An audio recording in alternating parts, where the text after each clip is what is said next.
audiência, né? Já temos pessoas aqui na nossa sala. Bom, sejam todos bem-vindos ao Ciclo CC, que é um ciclo de conversas organizado pelo LabCC, Laboratório de Crítica e Curadoria, uma plataforma de arte que está aqui a começar em Luanda. Ano passado, este é o nosso primeiro ano, efetivamente, em atividades na cena artística contemporânea de Luanda. Eu sou Luamba Mwinga e que está ao meu lado é o Marcos Genguba. E hoje o Ciclo CC vai começar um ciclo de conversas sobre visibilidades negras na curadoria de arte internacional. Nós pretendemos fazer essas conversas viradas naquilo que são as comunidades internacionais existentes, né? As comunidades que agregam países de certas línguas. E, bom, vamos ter essa nossa primeira conversa com Luciara Ribeiro, que é educadora, pesquisadora e curadora, é mestre em História da Arte pela Universidade Federal de São Paulo e pela Universidade de Salamanca.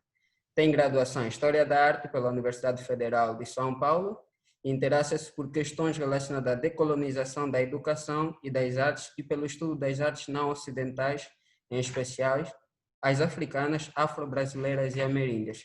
Diga saltar também que a Luciara, já esteve cá em Angola a apresentar um tema que está relacionado com a presença de artistas na Bienal de São Paulo 2008. A Luciara poderá corrigir se eu estiver errado. E, bom, foi dali que nós notamos o excelente trabalho da Luciara nessas questões ligadas à arte africana. O grande interesse e a grande pesquisa, e depois com a nomeação da Luciara para o Instituto Tomi Otaki, espero que tenha dito bem, na verdade só consigo ler e dizer, não sei se digo bem, e foi dali que nós vimos vários projetos interessantes, um mapeamento muito interessante da Luciara, naquilo que são os curadores negros no Brasil, e nos interessou imenso tentar ver o espectro maior dessa especificidade nessa comunidade que se chama lusofonia. Nós começamos, inclusive, essa conversa e no momento em que preparávamos a conversa, nós ficávamos assim a nos perguntar, ok, Brasil tem essa questão toda de essa divisão, brancos, negros, negras, e Portugal acaba por ter igualmente, mas e nós que estamos cá em África, temos isso? O que é que acontece aqui em África? Será que temos essas divisões todas? Nós acabamos por perceber que sim, também podemos ter. Sobretudo quando se trata de a condição de poder nas instituições ligadas à arte e à cultura de uma forma geral estarem associada sobretudo na direção, a condição de direção e poder estar associada sobretudo também na cor e outros fatores, claros, né? Mas a cor também acaba por ser relevante nesse processo de decisão. Então, foi por isso que nós decidimos ver nesse âmbito, né? Na lusofonia, e que, bom, se formos ver também a fundo, essas questões das comunidades internacionais também têm algumas sensibilidades, sobretudo pelo passado colonial. Muitas essas comunidades foram formadas através se calhar, de interesses de antigos colonizadores que pretendiam ainda dar continuidade dos seus afazeres, pronto, se formos assim a considerar. E pronto, para nós entrarmos mais naquilo que é o nosso tema, o que nós temos observado é que durante os últimos anos, tem havido vários curadores negros e negras têm sido contratados para preencher um certo gap presente durante vários anos nos museus, galerias e feiras de arte e outras instituições.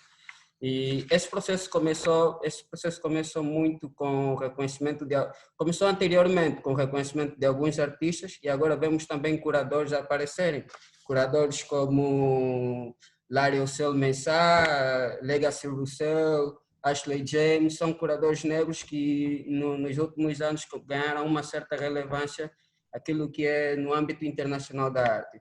Nós queremos tentar ver como é que isto funciona hoje em dia, né? E nota-se que vozes negras agora começam a conquistar espaços e assumem posições relevantes num panorama internacional, E mais ou menos, para dar início com a Luciara, queríamos saber que, no seu entender, para dar início à sua fala, né, qual é o papel das instituições em reconhecer e dar visibilidade a estas vozes? Queríamos que, na primeira fala da Luciara, se fosse para direcionar muito para este caminho, teríamos a nossa abertura. Serão por aí 10 a 15 minutos e depois entramos com uma sessão de conversas mais direcionadas a perguntas. Luciara, por favor. Olá, boa tarde, boa noite a todas, todos. Queria primeiramente agradecer o convite do Laboratório de Crítica e Curadoria de Luanda. Muito obrigada pelo convite, por estar aqui compartilhando alguns pensamentos e possibilidades nossas de existências nas artes e na curadoria, né?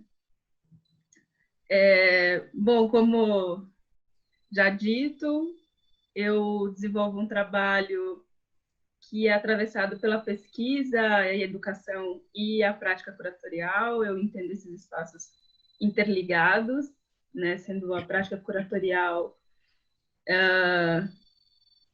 um momento, né, possível também enquanto prática educativa e enquanto prática de pesquisa. E é um campo que eu tenho atuado já há alguns anos, e aqui no Brasil a gente encontra, como já bem dito, né, uma situação muito complicada e difícil de ser enfrentada, que é o nosso racismo estrutural, histórico e persistente dentro da sociedade brasileira e dentro do sistema de arte. Então, até recentemente, era comum escutar aqui dentro das instituições, e aí vamos à pergunta feita, né? Uma justificativa de que não haviam curadores negros atuando, de que não existia, né? Não havia essa participação, em decorrência da falta de profissionais negros capacitados para exercer um cargo de curador, de assistente de curadoria. Porém, né, quando vemos esse tipo de justificativa, ela nada mais é do que uma naturalização do racismo, uma naturalização da exclusão. Porque o que as instituições fazem para mudar essa situação? Então, quando elas simplesmente atuam com essa justificativa e elas se isentam de um papel social, de questionamento das estruturas postas pela política e pela história colonial do Brasil, e elas não tentam, de alguma maneira, quebrar isso, estão sendo coniventes. Okay. E aí eu acho que essa é parte da minha pesquisa, é uma pesquisa, uma atuação que tenta repensar o espaço das artes no contemporâneo, me mostrando e mostrando outras, né, figuras como vozes potentes e questionadoras, também denunciando essa manutenção de um racismo nas artes. Então, acho que o papel das instituições deve ser o papel de todas as pessoas dentro de uma sociedade. A instituição ela é feita de pessoas, a gente não pode esquecer isso, né? Então, não é um ser abstrato no mundo. Então, as pessoas que fazem parte da instituição, elas precisam ter consciência de que o combate ao racismo é uma prática que tem que vir delas. Então, elas precisam organizar e olhar como essa estrutura institucional, as suas equipes estão organizadas, né? E quais são as barreiras que pessoas não brancas, pessoas não elitistas encontram para acessar esses espaços. Então, identificando essas barreiras, essas dificuldades, essas diferenças, porque vivemos numa sociedade de privilégios, a instituição deve atuar, pensando, por exemplo, uma das barreiras que algumas instituições colocam, né, é o conhecimento de outros idiomas, como o inglês, que no Brasil poucas pessoas falam inglês e as pessoas negras menos ainda. que essa instituição tem que fazer? Ela tem que oferecer uma maneira, então, de pessoas negras terem, né, acesso ao estudo do inglês. E é parte dessa instituição, é responsabilidade da instituição fazer esse tipo de ação. Não é vitimismo, não é falta de capacidade, é entendendo que a estrutura social contribui para a exclusão. Então, acho que esse é o papel das instituições, elas precisam agir nas bases, com projetos reais, e o que temos visto são muitos projetos superficiais, numa camada de queremos diversidade, mas não a manutenção dessa diversidade. Então, contrata uma pessoa negra e não repensam como as dificuldades que essa pessoa vai encontrar para atuar dentro da instituição, não repensam as próprias atitudes e não repensam a manutenção dessa pessoa na equipe. Então, esse é um grande problema, eu acho, para as instituições. E bom, eu acho que é um pouco isso, não sei se tem mais algo a contribuir. Uma curiosidade, Luciara, ultimamente vem se abordando a questão das heranças coloniais, né? No caso, Angola, Brasil e uma boa parte dos países do mundo foram ou passaram pelo processo colonial. Pensas que essas atitudes não incluidoras ou essas atitudes são resultados dessas heranças coloniais, por exemplo, de um certo fato, eu chamaria, por exemplo, o racismo, o preconceito, a discriminação e todos os outros elementos baseados na cor como heranças coloniais vivas ainda, né? E que, de certa forma, impedem o avanço da humanidade, porque está em causa o avanço da humanidade. E, no caso do Brasil, ficamos sempre na ideia, ou construiu-se a ideia do racismo institucionalizado, né? E pergunta-se, no caso das artes, será que as heranças coloniais ainda estão bem patentes na construção da produção curatorial, por exemplo, na construção do trabalho dos artistas, por exemplo? Será que ainda podemos falar disso? Sim, totalmente. Eu acho que isso não só está vivo, como é evidente, assim, que a continuidade e persistência dessa mentalidade colonial e de uma estrutura que demonstra né, um sucesso mesmo, um sucesso colonial, né, de amarras que primeiro, no caso do Brasil, né, o próprio termo arte brasileira continua ainda impregnado por uma ideia de hegemonia branca, né? Então, quando vocês veem representações internacionais do Brasil, por exemplo, na Bienal de Veneza, as obras que vão, ou que são reconhecidas como potenciais de representação do país, são de artistas brancos, de artistas que estão dentro de um sistema elitista, que tem uma formação vinda de uma academia, que também há toda uma dificuldade para que pessoas negras acessem, principalmente universidades extremamente elitistas, né, como a FAAP, aqui, que é uma faculdade de artes que se destaca dentro da formação, é uma universidade super cara, né? Então, quem tem acesso a esse tipo de formação são pessoas que já também têm acesso a contatos dentro de um sistema. Então, essas relações mercadológicas organizadas para esse sistema de arte hoje, baseado em relações pessoais, também cria e enrijece essa estrutura de forma que quem não faz parte dela dificilmente consegue entrar. E isso é uma manutenção de estrutura colonial das elites aqui no Brasil, né? A gente pensar que todas essas pessoas, diretores de galerias, que estão na direção de instituições culturais, descendem, de alguma maneira, de famílias de origens europeias ou de famílias de origem colonial. Então, tipo, são heranças que estão não só na pele, na cor da pele, mas que estão também na formação dessa pessoa enquanto indivíduo social, né, nas estruturas familiares. E do lado oposto, a gente tem uma população, que a maior parte da população brasileira, que é indígena e negra, que sempre, né, foi posta à margem e que encontrou várias dificuldades, barreiras que foram postas pelo regime colonial, além das violências, né, dos mais de 300 anos de assassinato, de escravidão, e que o Brasil, né, as primeiras políticas efetivas de reparação histórica desses anos foi em 2004.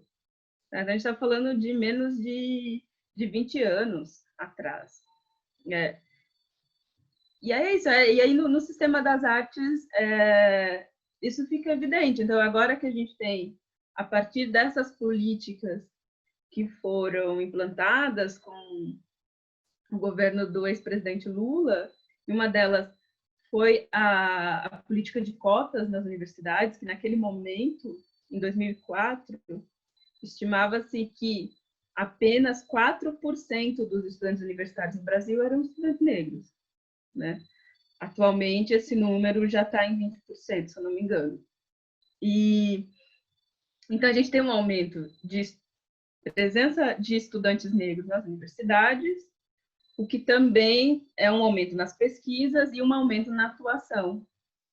Tem surgido uma diversidade de produções contemporâneas que estão buscando um diálogo não só com a história, com o sistema brasileiro, mas entendendo também nós, produtores artísticos negros, como agentes diaspóricos. Né? Então, contatos com outras formas, outras ferramentas, outros modos de ver arte, que é o que renova esse sistema, porque o que a gente vê nas artes hoje, dentro desse modo oficial, é uma linguagem desgastada, de certo modo, assim, uma linguagem que continua falando para poucos, que não se renova a partir da atualidade contemporânea.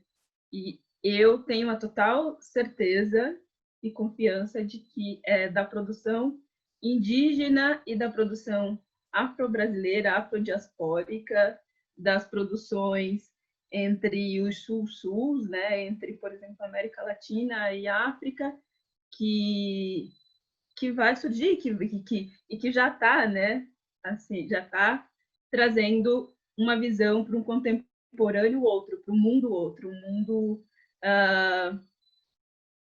em que os termos, né, em que a gente tem uma crítica à própria construção de conceitos, de modelos sistêmicos, modelos visuais, a gente está muito além disso, só que há toda uma estrutura capitalista que nos impede de ter acesso aos lugares de poder, então, que também é colonial. Então, acho que é isso. Sim, e Luciana, você fala de reparação histórica, que é um assunto de veras interessante, e essa questão toda eu acredito que vem influenciar imenso naquilo que são as práticas curatoriais e educativas dos próprios curadores negros. Muitas deles ficam nesse entorno de educar o outro lado, as pessoas não negras, a perceber como é que há, de certa forma, essa questão essa questão de separação é uma construção que nós viemos fazendo ao longo dos tempos e, portanto, isso influencia imenso naquilo que são as práticas educativas e curatoriais e que leva-nos a perguntar até que posicionamentos históricos curadores negros e negras podem tomar para reverter isso, quem sabe daqui para um futuro mais breve, porque é uma coisa que, digamos, que as lutas raciais em vários sistemas, não só da arte, são feitas agora, mas poderão não ter o seu retorno tão breve. Que tipo de posicionamentos os curadores e as curadoras negras devem tomar nesse sentido? Eu acho que a nossa postura, ela deve, eu não sei se deve ser assim, mas acho que a gente está numa situação tênue entre um dilema, né? De nos afirmarmos enquanto curadores negros, com a possibilidade de dizer, olha, eu falo a partir de um lugar e eu reivindico este lugar e eu reivindico a minha existência nesse sistema, eu reivindico que o reconhecimento, né, ao meu trabalho e ao trabalho de várias outras pessoas que também estão alinhadas comigo nessa luta. Há uma luta que é expandida, digamos assim, né? Que aí então é uma luta a partir da racialização que nos foi dada, nos foi colocada. E a um outro lado também há um outro momento em que eu não quero só ser vista a partir da racialização, né? Então eu quero ser vista como Luciara, quero ser vista a partir da minha individualidade intelectual, da minha pessoa, né? Então, sem ter que ficar respondendo o tempo inteiro a partir de um lugar que foi me dado por uma visão, por um sistema, né? E que parece que há uma cobrança de sempre partir deste lugar.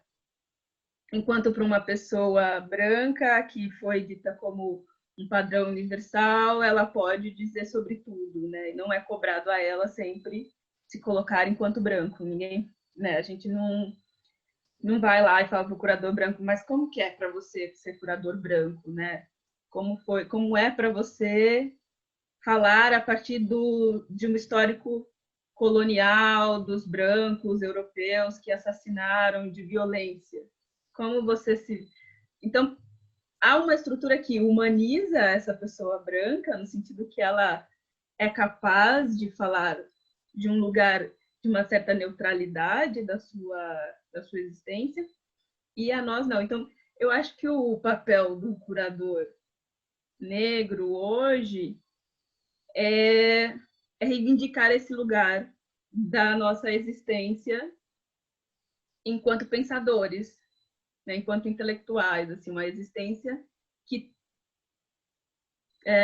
transgride, né, a toda essa visão racialista e colonial. Assim. Então, por isso, desconstruir, escrever e reconstruir é um processo constante para nós e que deve ser constante para toda a humanidade. É um processo construindo um processo crítico de refazermos, entendermos novas utopias, novas possibilidades para o mundo, novas contemporaneidades, né, novos futuros. Eu não quero partir dessa experiência que é violenta, dessa experiência que desumaniza, dessa experiência que classifica. Né? Eu quero partir de um outro lugar que é o da humanidade. Eu quero entender o espaço da arte como espaço político. E aí eu acho que a curadoria, para mim, enquanto prática, ela precisa se politizar. Curadoria não é neutra, não é só exibir obras, não é apenas organizar um espaço para visitação. Toda ação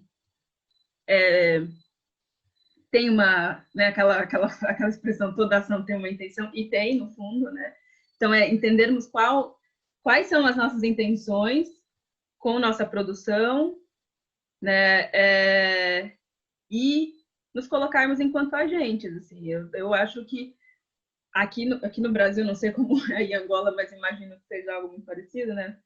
parece que a gente tem que ficar sempre pisando em ovos, assim, né? Tem todo um sistema muito frágil e essas relações, você tem que estar ali estabelecendo esses contatos e tudo é muito difícil, né? Não, a gente não tem um lugar de crítica no campo das artes que ele se perdeu, de alguma maneira, parece que não pode fazer uma crítica. Quando você faz a crítica, ela é levada para o âmbito pessoal, né? Então, parece um ataque. E aqui no Brasil, por a gente ter esse histórico de uma sociedade pautada por um racismo, então, quando um curador negro, um artista negro, um artista indígena, um curador indígena fala algo denunciando o sistema, vira um ataque pessoal. Então, essa pessoa é problemática. Essa é a pessoa que a gente vai retirar. Então, esse modo de personalizar, né, personificar um debate em uma pessoa, ele é muito perigoso.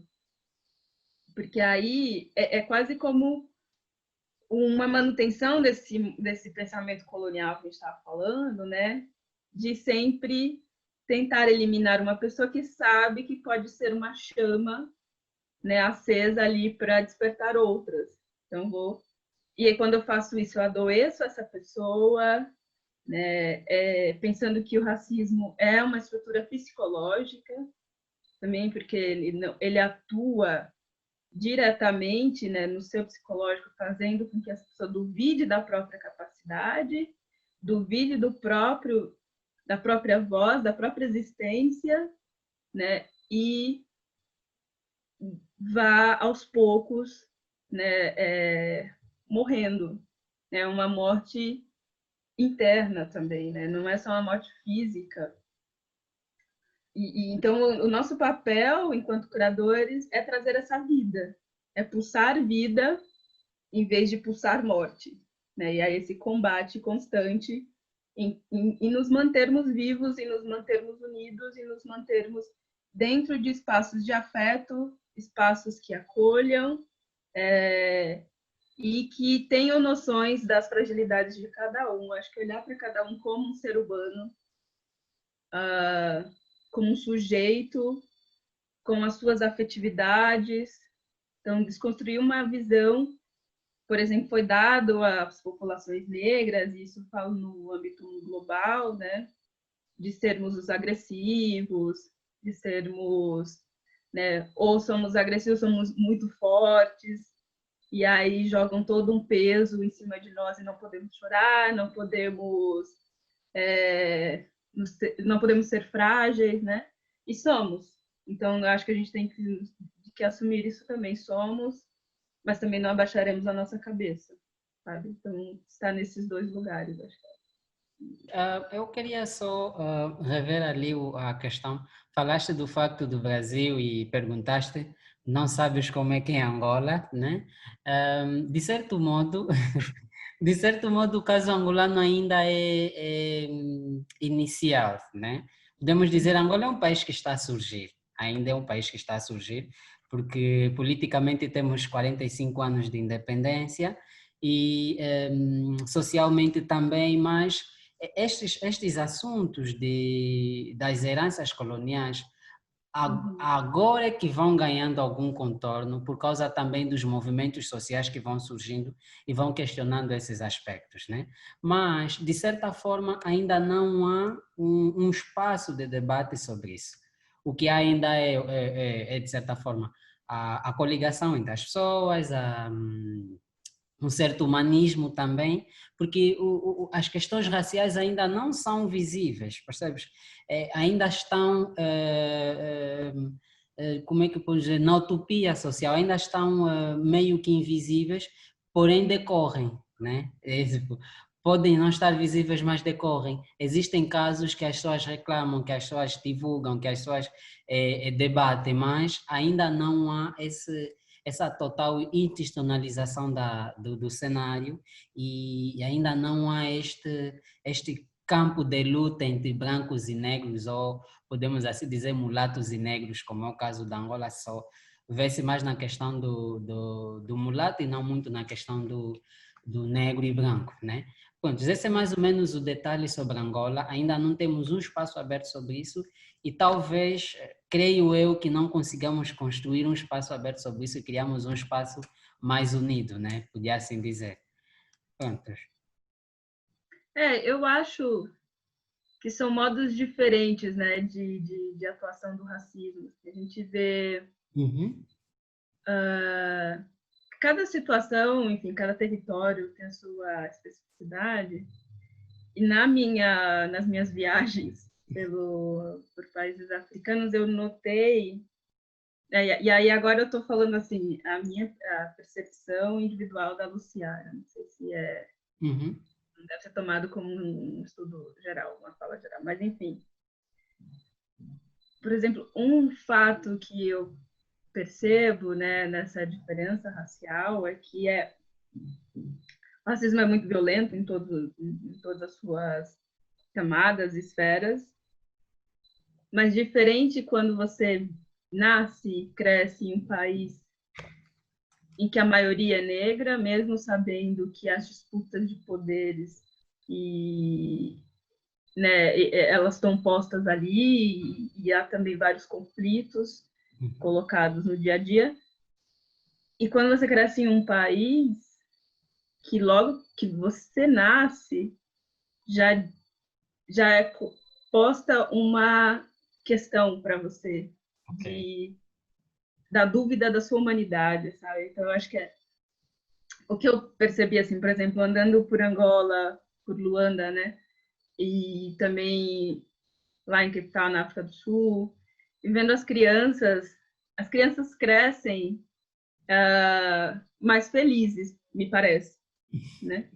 Porque você tem ali seus colegas e você sente parte daquele grupo, sabe?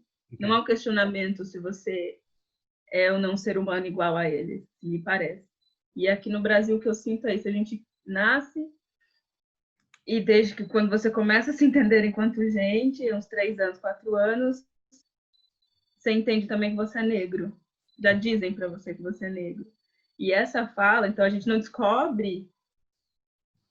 Eu não descobri que eu era negra porque eu descobri, né? Me falaram que eu era. E me falaram de um jeito já muito violento para uma criança. Isso foi dito pela minha família, foi dito na escola. Então, há todo um sistema que faz você duvidar da sua própria existência humanidade e que você depois tem que se reconstruir quando você percebe e toma a consciência de todo esse processo, né, de violência, de todo esse processo de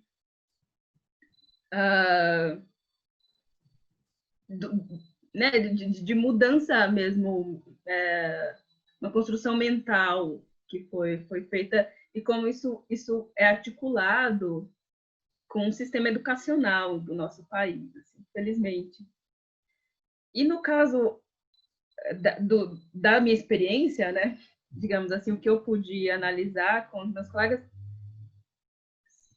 ser negro ou se assumir enquanto uma pessoa mestiça, por exemplo, na África do Sul, que eu via bastante esse debate, tem as suas amarras, tem as suas questões, mas me parece que isso não tem um espaço que você sente acolhido, tem uma comunidade maior, tem um reconhecimento de pertencimento àquele lugar.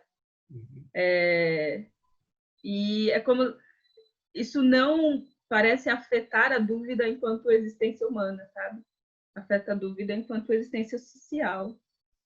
E me parece, assim, posso estar equivocada, mas a impressão que eu tive foi essa, de que há diferenças nesse ponto,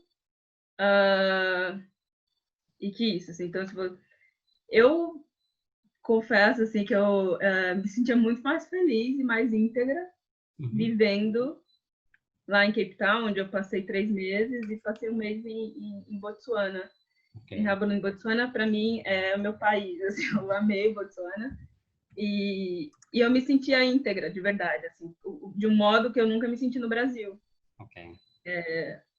Eu não me sinto totalmente humana dentro dessa estrutura brasileira. Assim, acho que parece que a gente acorda e suspira, assim, respira fundo e fala, mais um dia, e você não sabe o que vai acontecer nesse dia. E é uma cobrança muito grande o tempo inteiro, assim, todo momento.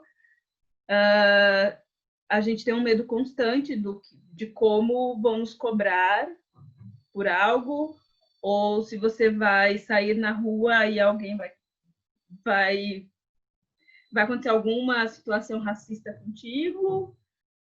Às vezes está em casa e pode acontecer, sabe? Então, o racismo no Brasil ele é tão forte assim, a gente não está em constante alerta, porque a gente nunca sabe quando ele vai aparecer, quando vai ser dito, quando vai ocorrer. Assim. Okay. É um alerta constante. Gente. Nosso corpo é um corpo enrijecido, sabe? É um corpo que não para, né? Eu estava falando com uma amiga esses dias, assim, o quanto isso até no trabalho, né? E aí vem o trabalho do curador negro, assim, o quanto é posto a nós que a gente tem que resolver tudo. E se você não resolve, quase que eu lembro, como assim? Mas você, sabe? É claro que você vai conseguir isso, porque é esperado as pessoas negras que elas sejam aquelas que superam tudo, assim, essa leitura da superação e de um certo abandono. Então, nós somos abandonados para fazermos tudo sozinhos, resolver os problemas, né? E enquanto a pessoa branca, ela vista muito num lugar de fragilidade, que precisa de um acolhimento, ela pode não entender, ela pode errar. Nós não podemos errar. Okay. Se uma pessoa negra erra, né? A gente tem visto aqui no Brasil também muitos casos, por exemplo, agora ligado ao governo, né? A gente tem um governo horrível, né? E vários ministros assim que cometeram fraudes absurdas e que foi a público. Que esses ministros, esses outros profissionais ligados ao governo, eles não foram tão expostos quanto quando teve a primeira indicação de um ministro negro, descobriram fraudes lá no currículo dele, e esse sim foi exposto de uma maneira assim, nacional, que ele nem conseguiu assumir o cargo, enquanto outros estão até agora no cargo. Então, claro, não estou dizendo que o que ele fez não deve ser questionado, mas a gente percebe que sempre quando uma pessoa é negra, né, o modo de tratamento dado a ela é muito mais violento, porque há um pacto da branquitude, e essa é uma questão que precisamos falar, né? De alguma maneira, inconscientemente, há um pacto entre eles em que a intenção é fazer a manutenção dos poderes, a manutenção dos espaços. Isso a gente vê nas artes, a gente vê nos espaços institucionais das artes, nas galerias, e vemos também no mundo global, num sistema geral de arte, né? Então, acho muito importante que vocês abram esse espaço aqui para pensar as curadorias negras internacionalmente. Exatamente. Olha, Luciana, na verdade, eu queria aproveitar essas últimas palavras e associar a uma outra que você falou anteriormente, que era dessa questão dos negros continuarem a pulsar vida enquanto são esmagados psicologicamente e por outros processos, né? E relacionar isso, por exemplo, numa das suas falas a curadora nigeriana Bisi Silva, que faleceu ano passado, né? Ela nos seus trabalhos, e numa dessas falas ela mostra como é que a relevância de uma atuação local cria um espaço expandido de atuação global. E se tivermos é algo que valoriza a multiplicidade de vozes. E se tivermos que olhar para a questão de curadores e curadoras negras, será que conseguimos falar de uma atuação independente como espaço expandido para uma atuação mais institucional e sobretudo, questionadora da própria instituição? Até que ponto, porque vê-se muito, se formos a fazer um básico rastreamento, curadores negros e negras hoje têm mais atuação individual do que propriamente institucionais. A consideração institucional tem sido muito baixa. E como é que isto funciona se formos a essa atuação independente, como espaço expandido para a atuação global, institucional, para entender assim a coisa, como é que isto funciona em relação, por exemplo, à circulação que geram as feiras de arte, as bienais e demais coisas do mundo das artes, que dão certa visibilidade, quer ao curador quanto aos artistas? Eu acho, a gente teve uma experiência no ano passado, aqui no Brasil, foi a primeira Bienal Black Art, era assim o nome. Uma Bienal organizada pela Patrícia Brito, uma curadora lá de Porto Alegre, do sul do Brasil, uma região que também é dita como uma região que tem pouca população negra, que é mentira também. E a Patrícia, então, ela criou todo um sistema independente, uma Bienal independente, mas criando parcerias com algumas instituições locais. Criou uma chamada nacional para artistas, principalmente mulheres, e fez essa exposição, né? Eu acho que isso é um exemplo de pensar que não podemos esperar desse sistema oficial de arte, né? Já sabemos que os entraves são muitos e que é uma briga muito desgastante e grande, né? Então, como criarmos esses espaços paralelos? Como criarmos as nossas bienais? Como criarmos espaços, por exemplo, para as artistas negras, que são as menos representadas, né? As mulheres, que são duas vezes, né? Além de serem mulheres negras, visibilizadas duas vezes mais. Eu acho que esse é um modelo, ou um exemplo a se pensar, né? A criação de sistemas paralelos, que no Brasil a gente tem uma atuação dos curadores racializados, também a maioria atuando de maneira independente. Do ano passado eu fiz uma lista que vocês citaram aí no começo, um levantamento de curadores negros e indígenas, porque até aquele momento, né, e aí também isso acontece aqui no Brasil, que aparece uma pessoa, um artista, e aí as instituições, elas centralizam a visão, a representação daquele artista como a representação de um grupo, né? Então, está resolvido quando se coloca um curador negro para circular por todas as instituições. E não pensam que uma pessoa não representa uma nação. Então, a gente tem que, na verdade, pensar em como termos várias pessoas. E o que existe aqui no país. Então, eu fiz esse levantamento para demonstrar que haviam muitos curadores negros atuando no país, mas o que acontece é que o sistema das artes não está olhando, não tem interesse de divulgar esses nomes, de olhar para os trabalhos dessas pessoas. E aí, nessa lista, foram apresentados 76 nomes, né? E desses 76, apenas 15 trabalhavam institucionalmente com curadoria, né? Ou seja, em porcentagem, eu não fiz a porcentagem, mas deve ser o que? Uns 15%, 10%, até menos, né? 10% talvez.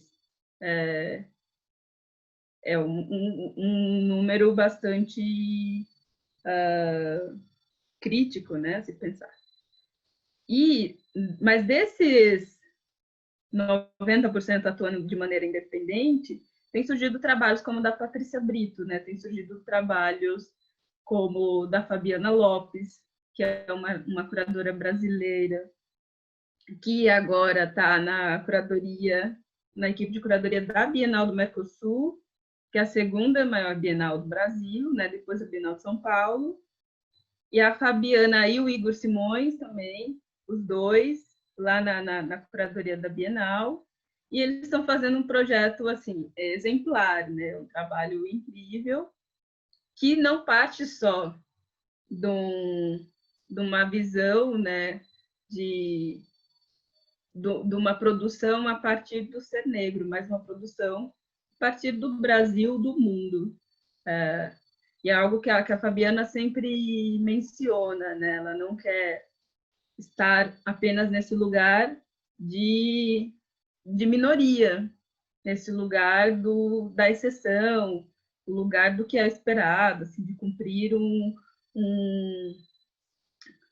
né, um protocolo para ser bem visto dentro da sociedade. Então, o que queremos é sermos vistos como agentes, articuladores que está propondo possibilidades diferentes para esse sistema, e a possibilidade é essa, de sair, né, de um sistema mercadológico, um sistema que só visa o lucro. E o que a gente está querendo é pensar o social, porque é daí que vem a estrutura institucional das artes, né? Os museus, eles surgem também com um propósito de atender ao público, à sociedade, de democratizar os espaços e as artes, né? Democratizar possibilidades do ensino e do conhecimento. E eu acho que é nesse ponto que podemos colaborar, assim, né, a partir dos sistemas independentes.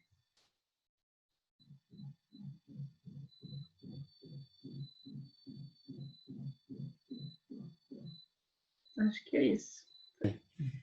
Nesse sentido, Luciara, há também uma certa responsabilização do curador, né, num trabalho complementar com o historiador de arte, de olhar para as questões narrativas associadas à negritude. E muita das vezes o que carece demais nas instituições tidas como legitimadoras de certos mercados, essa condição mercadológica que você fala, por exemplo, não conhecem essa atuação negra, quer por parte de artistas, quer por parte de curadores, por conta de uma falta de história escrita. E nesse sentido, em que ponto entra o curador para fazer esse trabalho de reescrita de narrativas? Eu sou historiadora de arte, né? Sim, sim. É o meu lugar de... Eu acho que é o papel de todo historiador de arte, sabe? Não só... Deve ser o comprometimento em rever e reescrever as narrativas, né? Sabemos que não é o comprometimento, nem todos assumem esse comprometimento, mas deveria ser. E, bom, eu acho que um papel assim da pesquisa de olhar não só a produção artística que foi excluída, que de alguma maneira é vista como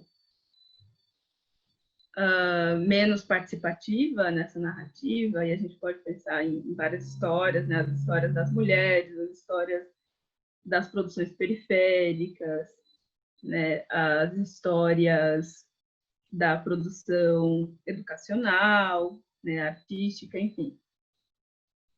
E também eu acho que é rever o próprio modo de entendimento dessa história oficial, né? Então, eu acho que, enquanto historiadora de arte, eu devo olhar por uma produção que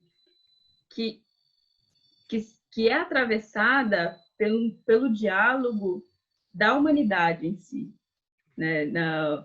Pensando uma experiência local, específica também, como aprofundamento, mas entendendo essa experiência sempre localizada como uma experiência maior, né, fazendo parte de um entendimento social, artístico e humano, né? Então, uma cobrança que eu já recebi, assim, é de pensar, bom, você então você tem que, você se coloca como uma pesquisadora decolonial, né? Uma pesquisadora que está preocupada em inserir novas narrativas a partir de grupos que foram marginalizados.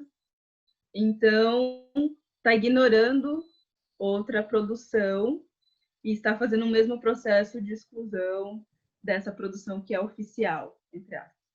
E eu não faço isso, né? Então, acho que essa é uma coisa, tipo... É como a moda, esse tipo de mentalidade, né? Vem sempre tentando...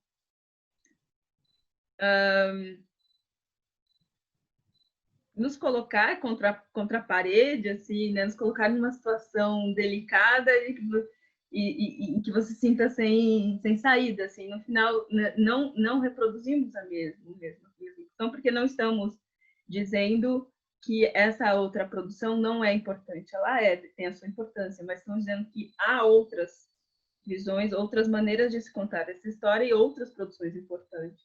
E uma coisa não exclui a outra. Né? Então, acho que quando a gente pensa uma narrativa decolonial, uma narrativa novas possibilidades narrativas, estamos dizendo isso, né? Queremos partir de outros centros. Eu sou um centro também, eu quero me ver como centro. Angola é um centro, né? Então, né, temos que construir outros pontos de partida. Assim. Então, eu quero pensar outros conceitos, né? Imaginar não só a construção, mas também o modo narrativo dessa construção, né? E a gente teve vou aproveitar aqui para citar um estudo, era um estudo que foi do Bruno Moretti, um pesquisador da Universidade de Campinas. Ele fez, por exemplo, um estudo sobre os livros estudados no Brasil, os 11 livros mais estudados nos cursos de artes visuais. E aí ele fez todo um estudo aprofundado sobre esses livros.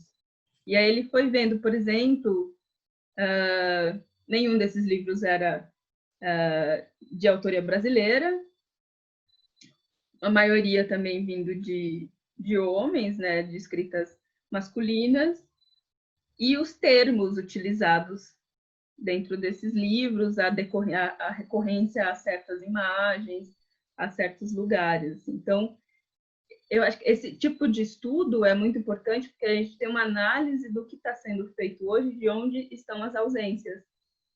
E eu acho que esse é um papel do historiador de arte de modo geral. E eu estou preocupada com isso. Assim, eu quero entender as ausências e as presenças.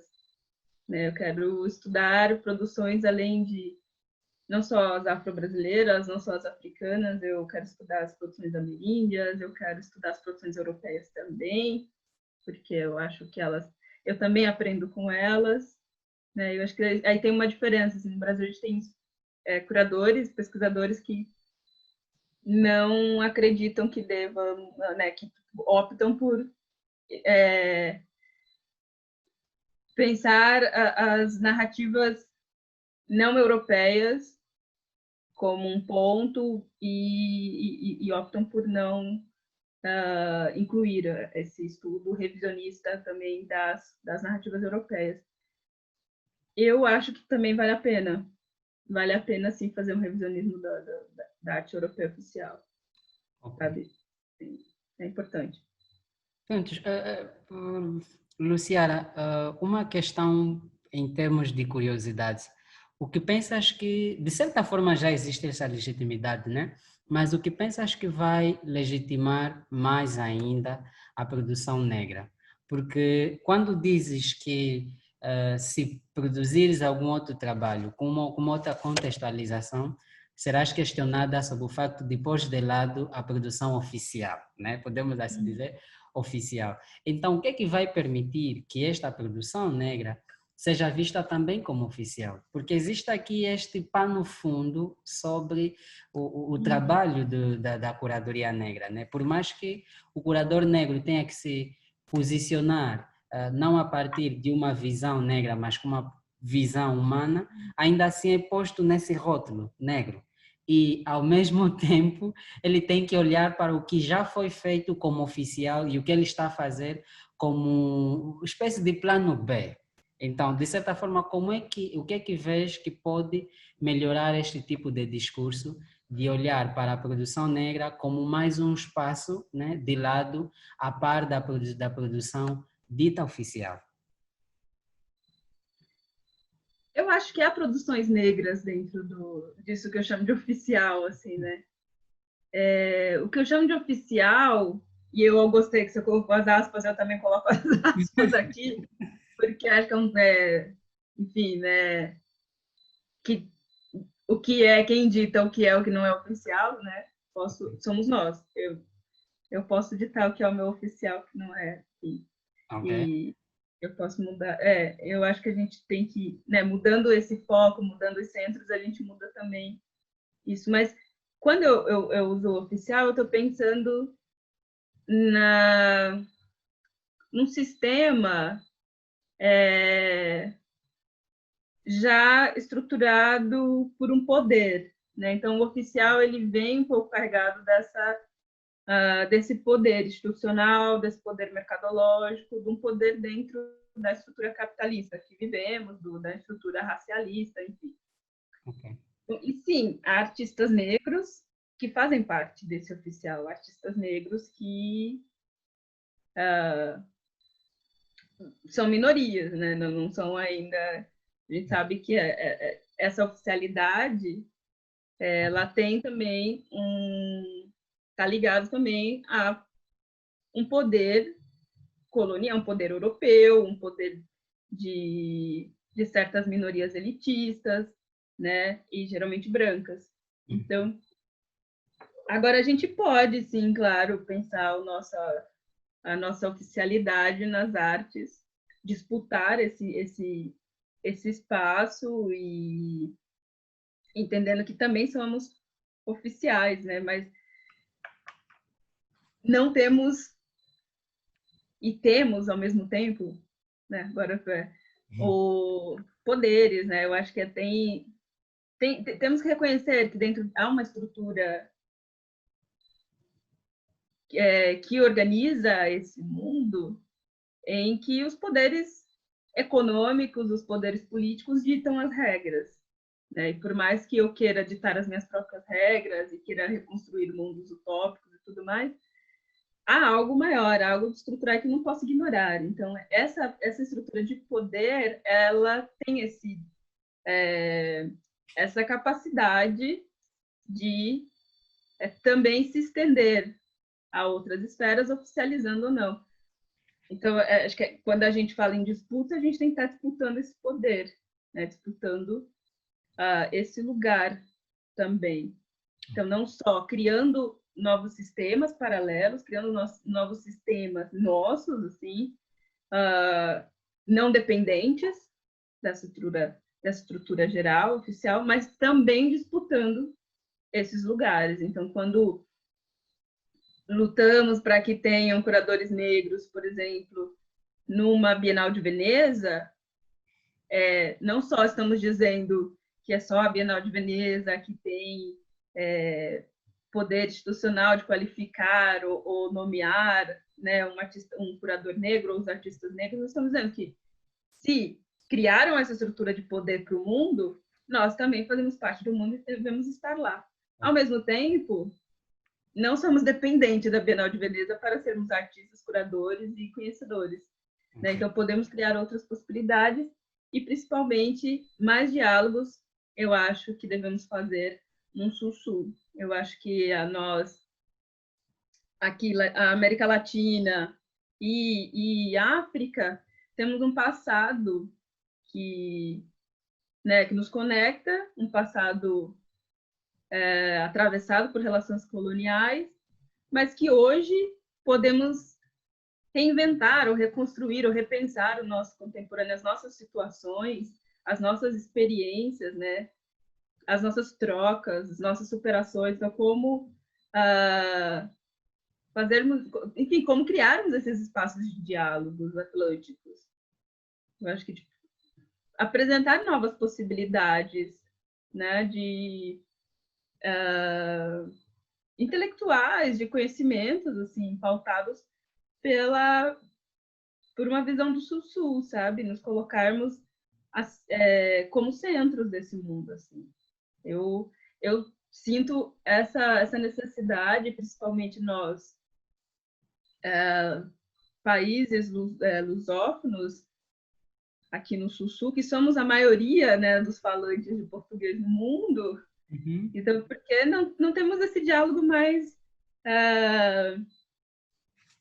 próximo, né? O que falta, assim. Eu gostei muito da ideia do projeto de vocês e acho que a gente tem que pensar mais ações nesse sentido, assim, como criarmos conhecimentos, disputas dentro desse território, assim, como conhecemos mais as produções que estão sendo feitas aí no continente africano e aqui no Brasil ou em outros lugares também, né?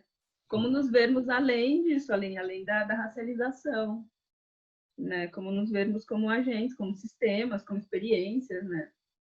E eu acho que aí a gente cria esse outro modo de oficialidade, sabe? Isso também pode ser. Praticamente criamos um mercado próprio que também é oficial, né? Eu acho. Ok. Eu acredito muito na coletividade, sabe? Uhum. O meu processo curatorial, ele é baseado nessa desconstrução também da figura do curador enquanto um ser único, né? Um ser que a gente tem nesse modelo oficial das artes, dessa figura muito personificada do curador, né? Que leva esse nome, e dos próprios artistas também. A arte é um espaço da individualidade e que eu acredito que a gente tem que pensar ao contrário, pensar em estruturas coletivas, estruturas de trocas, de aprendizados, estruturas afetivas. Então, eu quero estabelecer diálogos para além do cenário artístico com as pessoas. Eu quero saber como elas estão, eu quero saber, enfim, o que está lendo, o que está fazendo, eu quero ser amiga, sabe? Então, construir essas estruturas de afeto, eu acho que são muito importantes, né? Se preocupar. E também penso assim, estruturas que vão para além de uma ideia, né, de mercado, de uma ideia de currículo, né? Então, como podemos entender as artes como uma experiência que não necessariamente tem que estar nessa disputa entre nós. Talvez a disputa tem que ser com esse poder lá em cima, sabe? Com esse sistema que exclui, que insiste em nos menosprezar, e não entre nós. Assim, talvez entre nós as estruturas elas precisam ser mudadas, não é essa a que eu quero. Luciara, você falou há pouco de Bienal de Veneza e por acaso já agora aproveitamos também a abrir o espaço de pergunta para as pessoas poderem mandar, né? As pessoas estão livres de fazer isso. Você falava da Bienal de Veneza e alguém faz um questionamento que menciona a Bienal de Veneza. É o Tito Spembele, exatamente Tito Spembele, que ele questiona, gostaria de saber de que forma os curadores e historiadores da arte africana podem tirar partido de algumas realizações de revelo histórico no campo das artes e cultura, como no caso do primeiro Festival de Artes Negras, de 1966, o primeiro Encontro dos Artistas e Escritores Negros, de 1956, o Africa Remix, de 2004, a Bienal de Veneza, de 2015, que deu aquela abertura para alguns países africanos, como forma de apropriarem-se dessas conquistas e ressignificá-las no contexto atual. Essa é a pergunta do Tito Spembele. Olha, complexo, porque, bom, eu acho que são coisas diferentes aí. Tipo, a experiência do Festival de Artes Negras 66, ela tinha um outro objetivo, né? Vinha do entendimento do Senghor, é assim que pronuncia, né? Do Leopoldo Senghor, em criar, né, diálogos partindo de uma experiência afroatlântica, né? Então, Senghor, ele estava pensando, né, no Senegal ali como um território que poderia então, fazer esse diálogo e construir essas redes ou possibilidades de, né, de repensar modelos mesmo, sabe, a partir de uma história compartilhada, né, entre as populações negras, de alguma maneira, postas ali. Eu acho que a Bienal de Veneza ela tem uma outra experiência, ou a própria África Remix, porque aí a gente está falando de curadores que não estão necessariamente pautados por visões como do Leopoldo, né, o projeto de negritude, né, que ele tinha. Eu acho que quando vai para a Bienal de Veneza é entendendo que os artistas africanos e negros são parte de um contemporâneo global, assim. Então eu acho que é um outro caminho, sabe? Enquanto o Leopoldo ali ele estava tentando, vamos pensar aqui como nós criamos um conhecimento compartilhado entre essa diáspora, e a Bienal de Veneza é como nós saímos dessa ideia da diáspora também, né? Como nós somos para além de uma coletividade também. Porque, ao mesmo tempo, a coletividade ela é importante, mas não podemos esquecer que somos indivíduos dentro dessa coletividade. Então, não é o que eu estava falando dessa linha tênue, né? Então, precisamos ver um lado e o outro. Então, eu acho que as duas experiências, elas habitam campos diferentes, mas ao mesmo tempo compartilhados. Ao mesmo tempo, são experiências que enriquecem, experiências que vão nos apontando diferentes maneiras de se pensar. E aí eu acho que também temos nesse processo de mudar pensamentos e narrativas, mudar a visão ocidental, europeia, de dualidade, que está muito posta para nós, assim, naturalizada, uma visão de que a gente ou é isso ou é aquilo, né? Ou é bom ou é ruim, né? E não necessariamente. Então, e aí eu acho que a gente pode aprender com experiências de sociedades africanas e ameríndias, por exemplo, a entender outra cosmovisão, outra possibilidade de mundo, que é a coexistência de tudo junto. Então, quando a gente tem aqui no Brasil, por exemplo, temos uma influência grande, né, das culturas urbanas, e aí na religiosidade urbana a gente tem, então, divindades que podem ser boas e más ao mesmo tempo, que podem ser homens, mulheres ao mesmo tempo, mortos e vivos ao mesmo tempo. Olhar para isso é desconstruir uma mentalidade cristã que nos foi colocada de sempre, né, separar e dualizar. Então, vamos unir as coisas, vamos pensar que é possível ter tensão, é possível atenção, né? Não atenção, o momento de tensão, ele também pode ser um momento enriquecedor, porque a gente acha que a gente tende a eliminar, né? A tentar criar um ambiente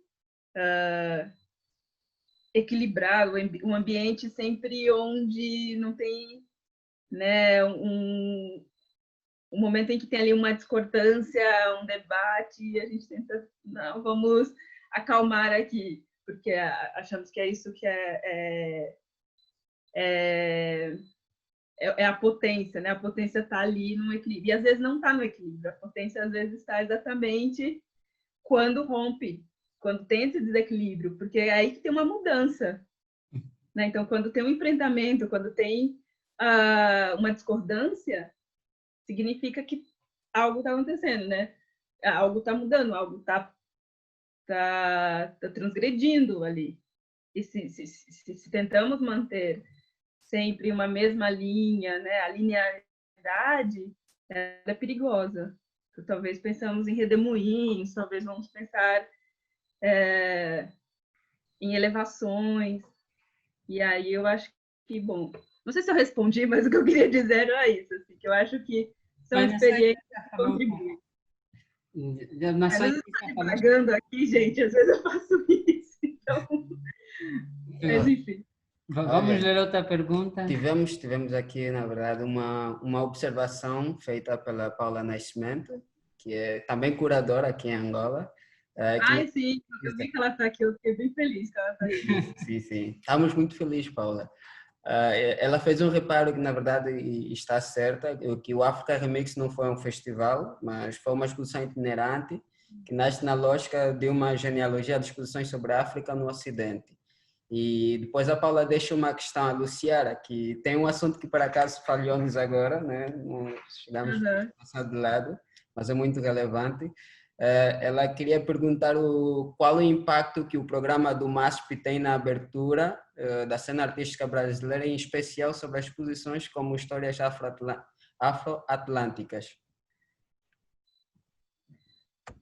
Eu acho que o MASP, porque assim, o MASP, o Museu de Arte de São Paulo, que é considerado a instituição mais importante, né, em acervo e política na América Latina. Isso é impactante, né? Isso é admirável. E o MASP teve, durante a década de 90 e 2000, uma diretoria muito conservadora, né? Uma política assim que levou o museu a ser super elitista, fechado. Então, com a mudança de diretoria e a adoção dessas novas possibilidades de exposições a partir de uma pesquisa, né? Acho que a valorização da pesquisa e da continuidade das narrativas, do desenvolvimento nessa possibilidade de agregar ao acervo e ao debate do MASP outras artes, outros modelos, outras narrativas, é bem interessante. Agora, eu acho que isso, assim, é também um jogo de marketing para o museu, sabe? Não acho que é só o interesse da direção, curadoria do MASP em se rever. Eles perceberam que esse movimento estava ocorrendo em outras instituições, como o próprio Instituto Itaú Cultural, tinha feito um projeto, né, o Diálogos Ausentes, e esse projeto deu uma visibilidade para essa instituição e criou ali um campo de debate entre pessoas negras, e eles perceberam que aquilo gerava público, tinham pessoas interessadas. Eu acho que o MASP olhou para aquela cena e então, bom, vamos fazer algo por aí também que é bom para o museu, né? O que não é ruim, assim, é ótimo, mas eu acho que temos que ver criticamente também como um museu que está entendendo que tem um público ali que ele pode trazer para perto dele também como investimento de marketing, investimento de publicidade, política. Mas, assim, ao mesmo tempo, eu não sei como essas pesquisas e esse posicionamento, de fato, gera mudança interna dentro do museu. Assim, por exemplo, em Histórias Afro-Atlânticas, a princípio, essa exposição ela foi apresentada com o título de Histórias da Escravidão, era essa a ideia, e esse título foi muito criticado por curadores negros, por artistas negros, porque era mais uma vez uma exposição que nos colocava só como visibilidade numa história de escravidão, né? Como se não fôssemos para além disso, assim, a gente está no contemporâneo, né? E, então, é a persistência na escravidão. E aí, por ter essa crítica, e era também a curadoria inicial da exposição eram 3 curadores brancos, né? E também isso foi criticado como que até aquele momento não tinha nenhuma curadoria negra dentro de toda a sua história. A primeira curadoria negra feita no MASP foi, se eu não me engano, em 2018, né? Que teve a curadoria primeira da Ohana Santos, de mulher negra, e depois a Amanda Carneiro. E, se eu não me engano, foram as primeiras pessoas negras mesmo, até curadorias de homens negros, se eu não me engano, não teve anterior a elas. Então, a gente está falando de um museu que surgiu lá em 47, né? São mais de 60 anos de história, que só fez isso por conta da decorrência das críticas dessa exposição. Aí, além da contratação das 2, como parte da curadoria, também houve o convite ao Hélio Menezes para fazer parte da curadoria, né, para repensar essa exposição. E acho que o Hélio fez um trabalho exemplar, né, e apresentar artistas contemporâneos afro-brasileiros. Ele já estava pesquisando sobre isso, era a pesquisa de mestrado dele. E aí eu acho que a entrada do Hélio e do o Ayrson Heráclito, que também é um curador negro, a entrada dos dois fez com que a exposição ela se expandisse e virasse algo de fato emblemático, né? Tão emblemático que foi considerado pelo New York Times como uma das principais exposições de 2018, né? Que talvez o MASP não tivesse alcançado isso sem a participação dos dois. Então, é nesse ponto que demonstramos as instituições quanto elas saem ganhando também quando contratam curadores negros, porque elas estão contratando intelectuais que estão repensando as estruturas, né? Então, não sei se eles tivessem insistido lá na história da escravidão, teria sido efetivo isso, né? E aí, bom, agora o ano passado a gente teve histórias feministas, né? Histórias femininas.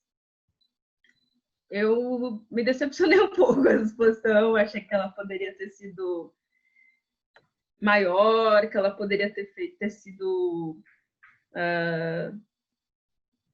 ter feito um diálogo maior com uma produção feminina, para além de uma produção dentro dos parâmetros artísticos já considerados, como a pintura, escultura. Assim, eu achei que, por exemplo, as artistas do Oriente Médio, elas foram apresentadas de uma maneira muito jogada. Assim, eu não achei que houve tratamento adequado, né? E muitas obras que vinham de produção não europeia estavam colocadas como anônimas, né? E aí, mais uma vez, um anonimato como uma questão para artistas vistos como marginalizados. Então, eu não sei assim, se foi só em histórias afroatlânticas que esse cuidado com a pesquisa foi tão aprofundado, né, a partir das críticas recebidas, ou se as próximas exposições, que agora estão previstas, acho que vem exposição Histórias da Dança, que seria esse ano, né, mas por conta da pandemia, provavelmente eles joguem para o ano que vem, e Histórias Indígenas. Para Histórias Indígenas, eles contrataram a Sandra Benítez, que também é considerada a primeira curadora indígena contratada numa instituição de arte no Brasil inteiro. Né? Então, é bastante sintomático da nossa situação racial aqui. Bem, acho que é isso. Não sei se eu respondi, Paula. Eu estou muito feliz que você está aqui com a sua pergunta. A gente não se conheceu pessoalmente, né, quando eu estive em Luanda, mas quero muito te conhecer e trocar contigo, te acompanho. Bom, se bem que estamos a contar com o tempo, Luciara, Vamos fazer uma coisa, podemos incluir aqui a Paula Paula e ser para... uma coisa a 3, a 4 no caso. Se calhar, Talvez por uma questão só. Vamos incluir a Paula e para ver se essa sinergia continue, continue por só. acaso. Só um Se minutinho. quiserem. Paula Tá. entrar. Mas assim que a Paula vai entrando ou vai se preparando para entrar, tem aqui a questão do Titus novamente, pelo lembro, e na verdade toca um pouco naquilo que você falou sobre o repensar as estruturas e sobre aquilo que é as intenções dos museus em gerar públicos, né? Que ele questiona como é que os curadores podem, de certa forma, contribuir na democratização dos espaços privilegiados, as galerias, sobretudo em questões de audiência. Sobretudo em questões de audiência, como é que podem fazer essa articulação em desconstruir a ideia de privilégio em certos espaços, em galerias ou instituições, para públicos, para públicos negros e negras que muitas das vezes sentem-se limitados a entrar nesse circuito. Boa noite, Paula. Damos aqui as boas-vindas. Olá, boa noite, Luciara. E a vocês. Fui apanhada de surpresa com esse chamado. Quando eu falo surpresa, ótimo. Para nós é sempre fixe termos a tua presença, se bem que estamos aqui numa luta, mas criar sinergias contigo é sempre maravilhoso, né? Então, daí fazemos essa chamada. Igualmente, igualmente. E obrigada pelo convite. Eu perdi um pouquinho a última parte do que a Luciara estava a dizer, então vou só ouvir um pouquinho e depois, enfim, falamos. Ok. Mas continuando a pergunta que... Sim, acho que a Luciara vai responder agora a questão do Titus. De democratização dos espaços, olha, eu acho que a presença de curadores negros em instituições democratiza o espaço em muitos níveis, né? Tanto a própria presença desse curador já é uma maneira de democratização do espaço. Provavelmente, né, esse curador também vai olhar para os artistas, né, para a classe artística de uma maneira transversal, em que provavelmente ele irá incluir produções diversas e olhando também para os perfis, para as interseccionalidades postas ali.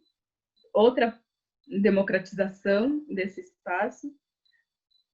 A própria experiência curatorial, né, o modo de pensar o espaço artístico, que aí é individual, né, cada curador tem a sua maneira, a sua linha de pesquisa, mas isso também é uma democratização desse espaço, porque dará a possibilidade que outros modos de se fazer curadoria sejam vistos e sejam postos, e do público, né? Então, como esse curador pode democratizar o espaço para o público, né? Pensando quais são as maneiras desse público participar da exposição. Não só, o público não pode participar só enquanto presença física ali, né? Que também é muito importante pensar, fazer um mapeamento aquele espaço, né? Quais são as vias, né, que impedem também que outras pessoas cheguem, como viabilizar uma comunicação, ou viabilizar que outras instituições estejam em contato com aquela, e também eu acho que olhar para outras estruturas, outras redes, como as redes sociais, né, olhar a potência do digital.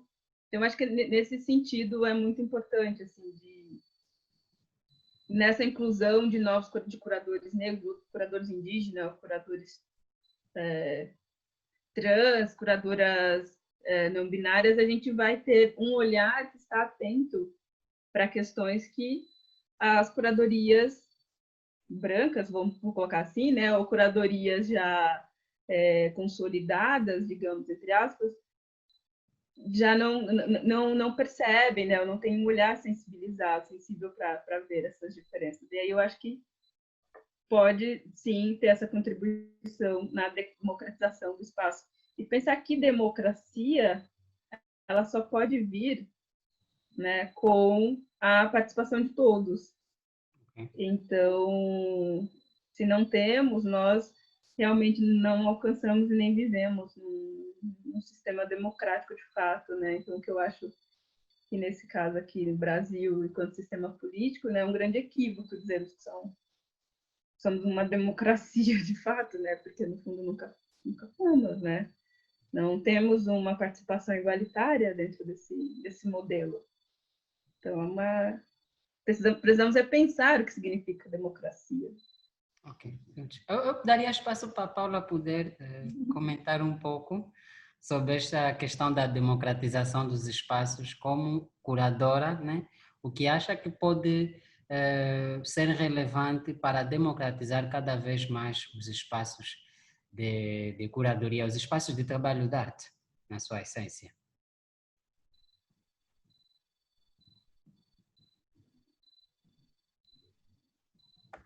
Paula, não conseguimos te ouvir. Espera. Agora não. Agora sim. Agora nós lutamos entre um e o outro, né? Isso. Eu acho que é uma pergunta bem difícil, né? Eu acho que a Luciara praticamente já disse tudo. Agora, eu acho que a nossa experiência a nível local e regional, principalmente a nível do continente, ela é muito diferente, porque eu há muito pouco tempo falava com um amigo meu que é curador, também independente, e por exemplo, no caso de Luanda, nós não temos instituições. Então, o ser independente é a nossa condição, né? É a condição normal. E, na verdade, se nós formos fazer um mapeamento um pouco a nível do continente, nos últimos 2 anos nós temos 2 ou 3 grandes instituições, uma a abrir no norte da África e outras, e o Zeitz-Moca há 4 anos mais ou menos aqui no sul, mas grande parte dos espaços que têm feito essa articulação entre uma cena local e uma cena global e também trazido uma abertura de discursos são espaços independentes, seja quando a Bizi fala do local e do regional, ela fala relativamente a uma série de programas que ela começa na Nigéria e que colocaram Lagos na cena, assim, no panorama artístico, seja quando falamos de Dakar, seja quando falamos do Ghana, né? Então, eu acho que a questão para mim mais interessante nisso é como é que nós podemos criar diálogos entre estes espaços que funcionam, entre essa independência que ela tem, o seu modus operandi, e depois toda uma estrutura global que é muito mais organizada, segmentada e hierarquizada, inclusive, né? Então, um pouco essa coisa de como é que tu de dentro vai se tornar uma relação que muitas vezes é vertical, mais horizontal. E isso acho que é um processo complicado, muito difícil, mas que tem caminhado assim com alguns passos e acho que tem havido alguns ganhos interessantes. Mas acho que para nós também há essa questão de começarmos a pensar o que é uma instituição, né? Como é que nós criamos esses espaços de liberdade que temos? O que é que significa democratizar, sei lá, o Museu de História Natural? Enfim, às vezes são coisas que parecem muito básicas, mas é um pouco a nossa condição, né? E portanto, acho que é um discurso que não é antagónico, complementa-se, né? É uma troca interessante, pensar como é que o outro lado aqui do Atlântico está a operar e tudo isso, mas eu às vezes acho que o facto de nós não termos tantas instituições organizadas na cena artística para falar dá-nos uma certa liberdade. Essa independência dá-nos uma liberdade, seja na escolha dos discursos que nós queremos trazer a público, seja na forma como nós articulamos a nossa prática, ou seja, há aí uns campos de atuação que são interessantes, mas há muito a fazer a nível de políticas públicas para o setor como um todo, né? Então, talvez seja o meu único comentário da noite. Eu queria ouvir mais da Luciana. Não, mas o teu único comentário já deu para contribuir e muito, né? Muito também pelo fato de trazeres a experiência local, que de certa forma não é idêntica à experiência do caso da Luciara, e talvez não é idêntica à experiência de outros mercados, né? E nós, como tal, referi no princípio, ainda estamos em construção, e talvez é essa construção que nos leva a ter esse condicionamento de não podermos ainda, de falarmos de independente como um caso geral. É normal um curador angolano ser denominado como independente para o contexto da Luciara, né? Ele só pode ser independente, ele nem precisa de se denominar isso, porque ele não tem, ele não tem outra plataforma que não seja uma plataforma independente, é nesse sentido. Okay. Mas eu não vejo isso como condicionamento, vejo isso como uma oportunidade. Ok, sim. Pronto, esse é um debate à parte, mas enfim.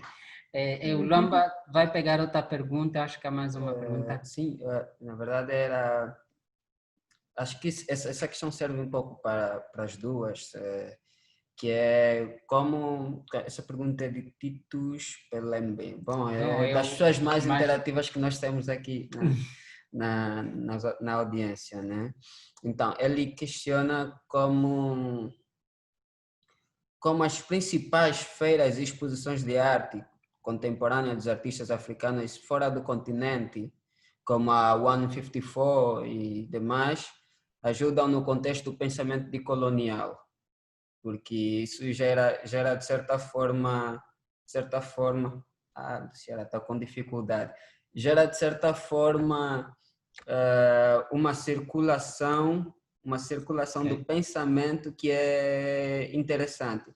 E é mais ou menos nesse ponto que queremos saber de vocês, como é que isso contribui, esse tipo de ações fora do continente, se bem que tem o 154 também acontece aqui em Marrocos, e aí tem outras edições, e tem também a AKA, Awesome Noise Africa, e queria saber o que vocês pensam acerca disso.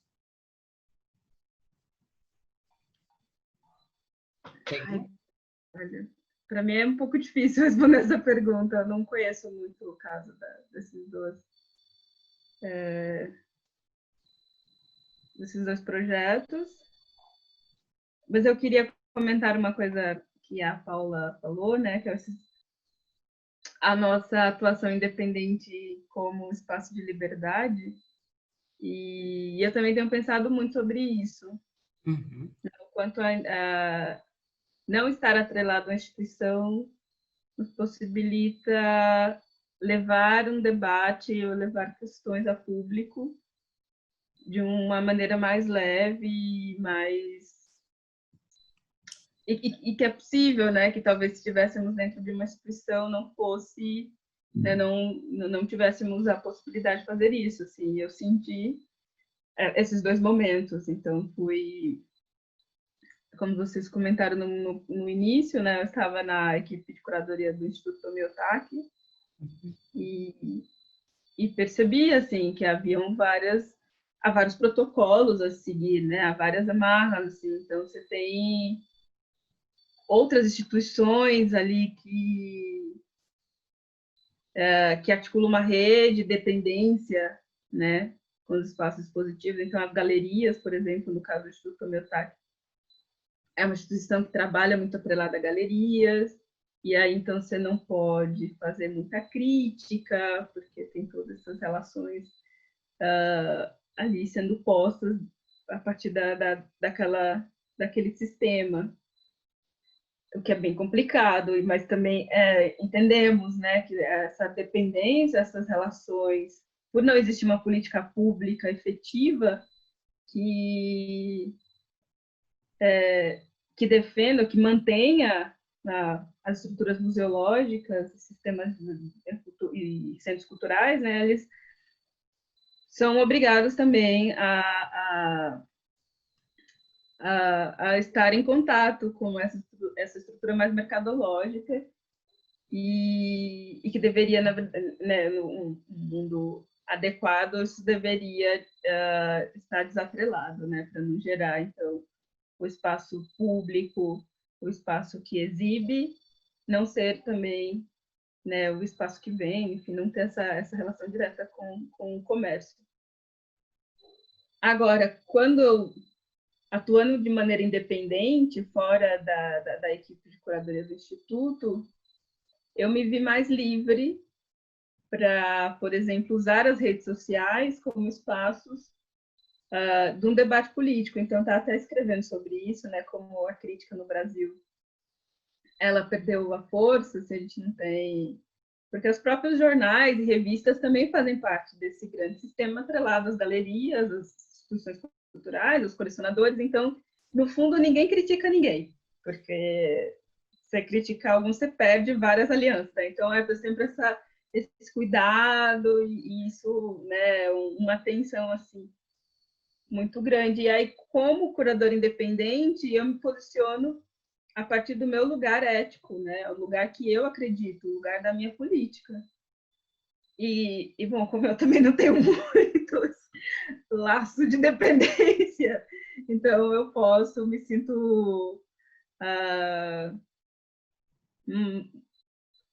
eu sinto que é o meu papel dentro disso, né, no papel de usar a minha voz, a minha escrita com um papel de denúncia, mas uma denúncia que não é só a denúncia pela denúncia, né, é uma denúncia construtiva. Então percebemos que há isso e como, né, o que podemos propor para além disso, né? Podemos propor como uma visão que ultrapasse esse modelo atual. E é o que eu tenho feito, assim, então buscando outras conexões, como, por exemplo, né, contatos com os países africanos, como foi o ano passado fazendo essa viagem aí pelo sul do continente. E que para mim foi transformador, assim, ter a Paula. Eu não conhecia a Paula enquanto estava aqui, cheguei em Angola, me falaram da Paula, me falaram de outras pessoas, fui para a África do Sul, conheci a Coio, que eu também não conhecia. E aí essas possibilidades de ver curadoras negras circulando, e encontrar e ver o continente africano também como uma cena internacional, me fez entender a minha existência, me fez entender como possibilidade e que não, né, o mundo é muito mais vasto do que também essa experiência local aqui. Então, eu fiquei pensando aí vocês estavam trazendo provocação do local global, que a gente pode, sim, né, usar a experiência local para uma expansão do global e também sair do local como forma de liberdade, como forma de, né, de ampliar ampliar o campo, ampliar uma existência que às vezes o local nos prende, o local não, né, cria amarras que parece que não há outra maneira de se criar ali. Então, eu vou para outro lugar, assim, e essa é um pouco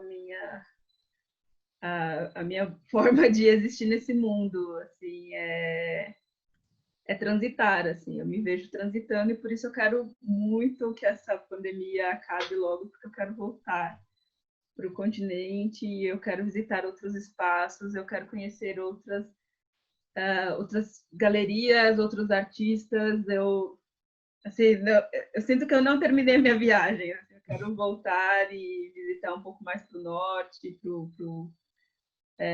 para o Oriente também, eu quero muito entender a cena cultural ali na Tanzânia, no Quênia, né? Então, são lugares que ficam muito distantes aqui para um debate no Brasil.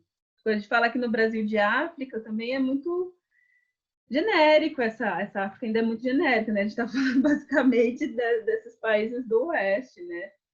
Um pouco pensando nos países de língua portuguesa também, mas mas a gente a nossa visão de África não inclui, por exemplo, né, os países do Oriente, os países centrais da África, nem o próprio sul da África, assim, o norte da África. Então, eu quero conhecer mais, né? E aí eu acho que é um sistema que faz sentido para mim, que me dá sentido para a minha prática.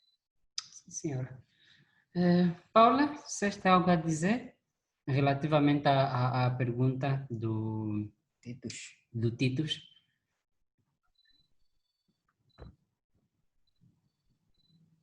Espera aí. Ok. Uhum.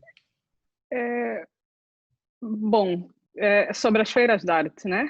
E o contributo que elas fazem para o discurso decolonial. Eu tenho uma visão, embora no último ano eu esteja a colaborar com uma feira que é muito específica em relação às feiras de arte. Elas são feiras de arte, são feiras comerciais.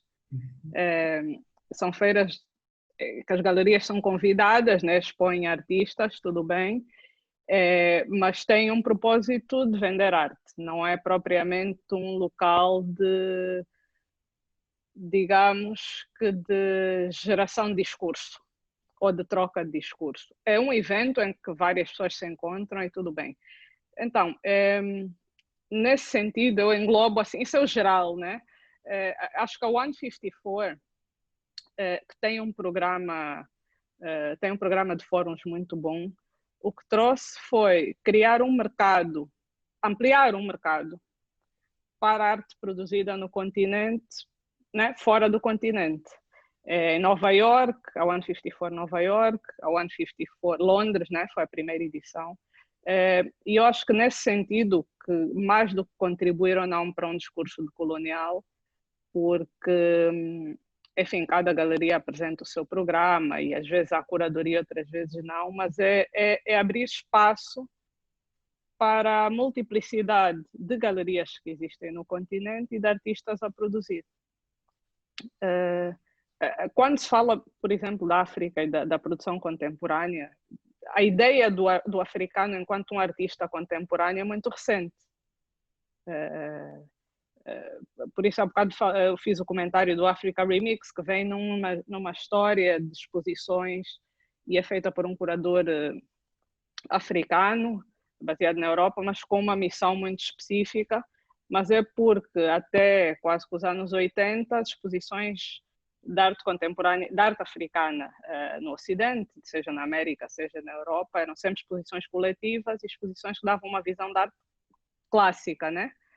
E então depois há uma ruptura nisso. E eu acho que as feiras de artes têm ampliado essas rupturas e criado um mercado para artistas e tem sido também um palco de trocas interessantes. Eu não sei se de facto contribuem muito para o discurso decolonial ou não. Se calhar eu não chegaria aí. Agora, eu acho que no seguimento dessas feiras de arte, e temos que ter o cuidado, porque há sempre aqueles ciclos de que agora está na moda a arte africana, e então toda a gente vai à feira comprar, mas é usar estes espaços que são abertos para trazer outros discursos. Eu acho que há outros eventos que também têm contribuído para isso. Eu aí acho mais interessante, embora também tenha um olhar crítico, né, sobre as bienais, sobre alguns festivais e tudo isso, mas acho que as feiras acabam por ter uma função, mas que não podemos tentar colocar nas feiras toda a função desse desconstruir de discursos, porque nem sequer é o objetivo das feiras, né? Eu digo isso, por exemplo, o programa de conversas que eu fiz o ano passado em Lisboa, para a Arco Lisboa, e a Arco é uma feira, né, espanhola e que existe há muito tempo, e foi o primeiro ou segundo ano em que a Arco, por ser um formato menor em Lisboa, abriu a galerias do continente. Eu particularmente achava que era mais um programa normal, e só estando lá é que percebi do impacto que tinha, porque realmente havia um conhecimento dos artistas de língua portuguesa que transitam muito por Lisboa, mas levando o pessoal de Dakar para falar do programa da Raw Material, levando pessoas como o Azul para falar do Lagos Photo Fest, levando o Rafael para falar do Zimbábue, e de repente criou-se ali um espaço de diálogo que parecia que era novidade, e estávamos a falar de coisas com as quais nós lidamos diariamente.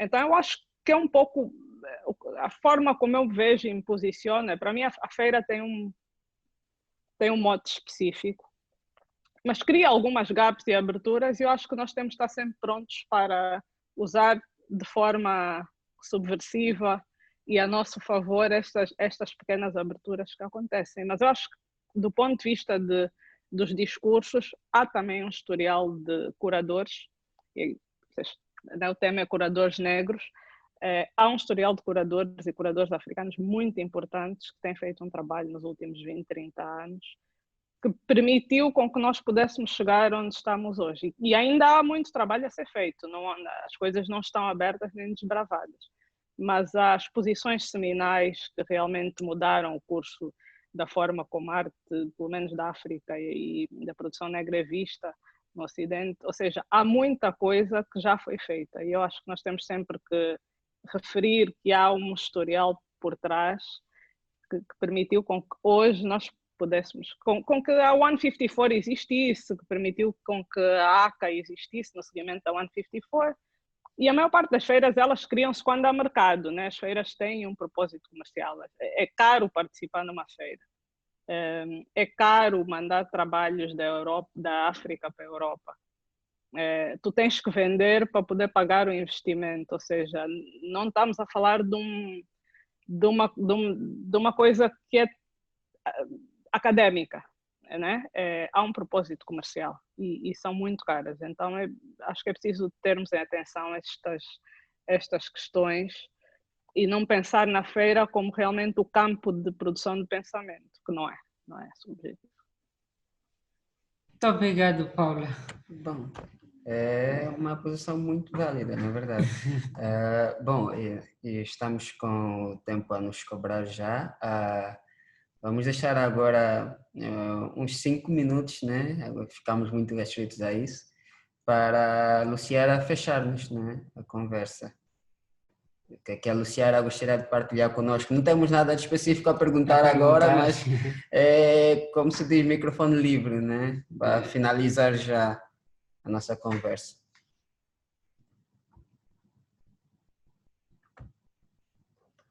Está ouvindo? Tá, sim. Sim.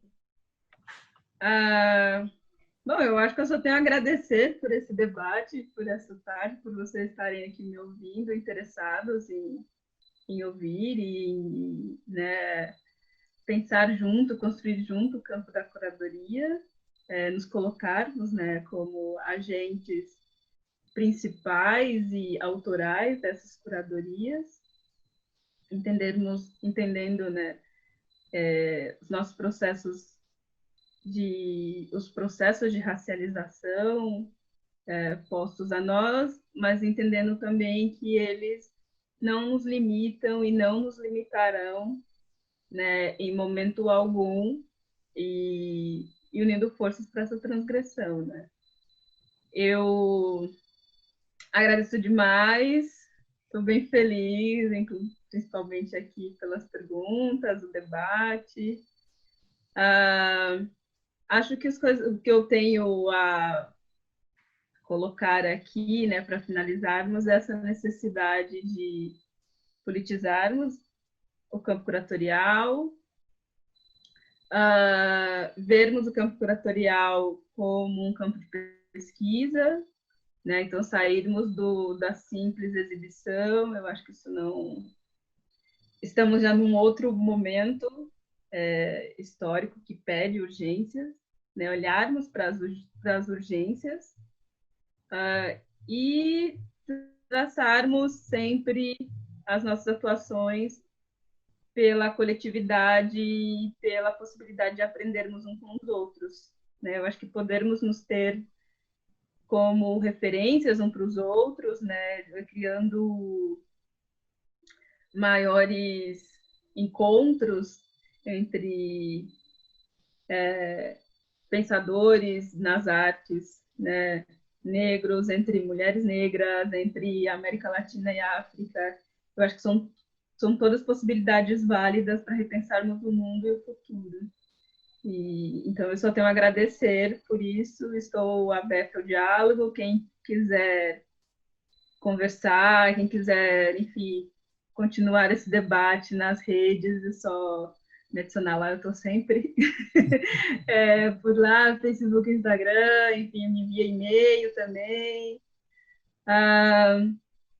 E queria dizer também isso, né, que a fala que eu trago aqui também é uma fala desse momento, eu acho que não me vejo como essa pessoa que dita regras ou que tem uma fala fechada ou vista como única, né? E não, eu não me coloco assim. A minha fala é uma possibilidade, que foi esse momento, e que está sujeita a questionamentos e sujeita a ser reelaborada, reconstruída, assim como tudo nessa vida. Né? Então, eu digo isso aqui para a gente, enfim, né? Possibilidades de questionamento são sempre válidas. Boa. Muito obrigada. Muito obrigada, Luciara. Ficamos felizes por concretizar esse plano, essa ideia, esta conferência, e que a gente vai também manter esse posicionamento de que criar sinergias é importante para conseguirmos criar mercados e até avançarmos também em termos de trabalho. E ficamos assim, bem alegres que tenhas aceito e que muita gente tenha assistido e participado deste debate. Pronto, o tempo não foi lá tão dos melhores, mas deu na sua essência para falar e contextualizar o que pretendíamos falar. Vem aí novos também para outros contextos e vamos esperar que também seja um sucesso tal como foi contigo. Com certeza, isso eu tenho certeza. Vida longa ao Laboratório de Crítica e Curadoria. Boa, estamos muito gratos e vamos continuar criando esses ambientes de trocas, esses ambientes de discussão aqui pelo Sul-Sul, né? E vamos continuar. E, na verdade, o ciclo CC, esta conversa que nos juntou hoje, tem outras agendas já para breve, vamos anunciar e pretendemos expandir para os outros contextos também a discussão. Luciara, muito obrigado mais uma vez. Muito obrigado a todo mundo que está lá do outro lado a nos ver também. E, bom, que continuemos assim e, bom, paz para todo mundo nesse momento. Nesse momento. Pronto. E nós estamos abertos também para contatos via Facebook, Instagram e dar continuidade também a conversas, né? Prontos, é tudo isso que queríamos dizer e feliz noite. Lá é tarde. Tchau.